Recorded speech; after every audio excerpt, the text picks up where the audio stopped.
पुरानी pension scheme की मांग को लेकर कर्मचारियों ने आज ऊना में रैली का आयोजन किया। इस महारैली में महासंघ के प्रदेश अध्यक्ष प्रदीप ठाकुर ने विशेष रूप से शिरकत करते हुए कर्मचारी हितों के लिए आवाज बुलंद की।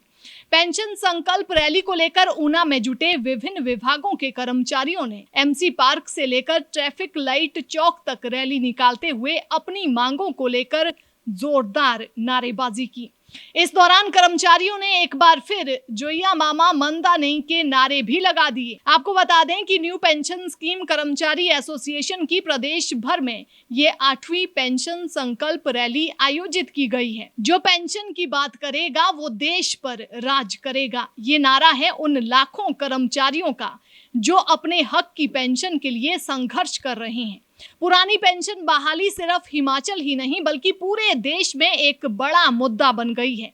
प्रदेश में ये मुद्दा क्या स्तर रखता है, इसकी झलक विधानसभा सत्र के समय धर्मशाला के दाड़ी मैदान में देखने को मिली। उस दिन पूरा धर्मशाला पेंशन बहाली के नारों से गूंज उठा था। एक नहीं अनेक संगठन पेंशन की मांग के लिए एकत्र हुए और अंत में सरकार को झुकना पड़ा था। जो सरकार एक दिन पहले कर्मचारियों को पुरानी पेंशन देने से साफ इनकार कर चुकी थी, उसी सरकार ने पुरानी पेंशन बहाली के लिए एक कमेटी गठित करने का आश्वासन दिया। हालांकि वो कमेटी अब तक गठित नहीं हो पाई है, पर कर्मचारियों में कम से कम एक उम्मीद जगी है कि शायद ये सरकार जाते जाते उनके इस सबसे बड़े मसले को हल कर दे।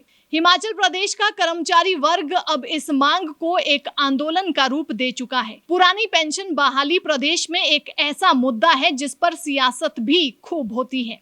आए दिन ओपीएस को लेकर किसी न किसी नेता का बयान सामने आता है। जाहिर है इनमें विपक्ष के नेता अधिक होते हैं। बहरहाल ये कहना भी अतिशयोक्ति नहीं होगा कि ये मुद्दा प्रदेश का एक ऐसा सियासी मुद्दा बन चुका है जो 2022 में मिशन रिपीट या मिशन डिलीट में बड़ी भूमिका निभाएगा। ऐसा इसीलिए भी है क्योंकि ये किसी एक कर्मचारी संगठन का मुद्दा नहीं है बल्कि हर कर्मचारी संगठन की मांग में ये शामिल है।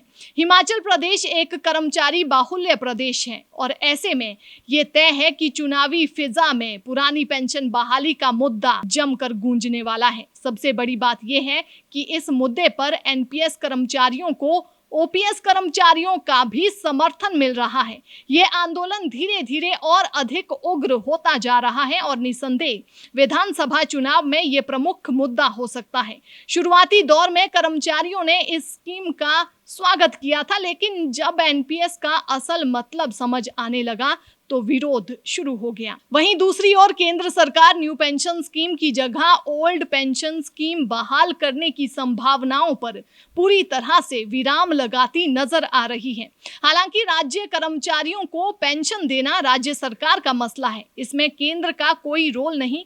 बजट घोषणा के अनुरूप कुछ राज्यों में पुरानी पेंशन स्कीम लागू भी कर दी गई है, लेकिन अधिकतर प्रदेश भाजपा शासित हैं। ऐसे में अगर कोई भाजपा शासित राज्य अपने स्तर पर पुरानी पेंशन बहाली का फैसला लेता है तो अन्य राज्यों पर भी दबाव बढ़ जाएगा।